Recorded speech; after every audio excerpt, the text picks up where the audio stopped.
বিয়ের দাবিতে আইছি। আচ্ছা, তা আপনি এখানে কতক্ষণ যাবত আছেন? আমি বিকালে 3টা 3:30টার সময় এখানে আইছি। পরে ছেলের বাবা আমার দিকে গড়তালা মেরে গেছি। আচ্ছা, এখন ভিতরে মানুষও আছে, আমি আগে শুনছি এরা ঘরের ভিতরে মোবাইলে ফোন আইছে।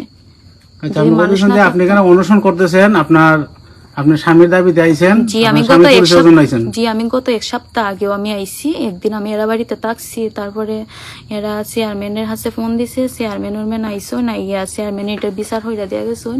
তখন সময় চেয়ারম্যানে অনেক সুন্দর বিচার হরছেন, যে হইছেন যে এটা তুমি মাইনা নেও কি হরবার 6 বছরের রিলেশন বুঝনা নেই, মানে আমি সবকিছু প্রমাণও দিছি এর সাথে আমার কি হয়েছে না হয়েছে।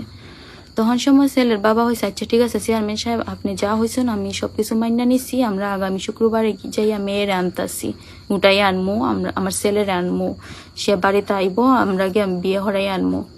পরে আমরা তো জানি যে শুক্রবারে এরা যাইবো, আমি যাইতাম আসলাম না, আমি এখানে মারা গেলাম না। ছেলের বাবা আমার মেয়ের মতো ডাইকে আমার হাত থেকে 20টা নিছেন, কখন তুমি যদি এখানে মরো তাইলে আমরা ফাইসা যাইমুগা, তুমি এখানে মরো না, আমি তোমার পুত্রবধূ হিসাবে আমি আনমু, তুমি কিছু হইল না। আচ্ছা, আপনার নাম আর পরিচয়টা জানি। আমার নাম হচ্ছে রিমিন, আমার বাড়ি সিগাতে আসামপাড়া গোবরহলা গ্রাম। আপনার আব্বার নাম? চেয়ারম্যানের বাড়ির হাসি আমার বাড়ি। আমার আব্বার নাম আব্দুল মালিক, আচ্ছা, ছেলের বাবার নাম আব্দুল মালিক।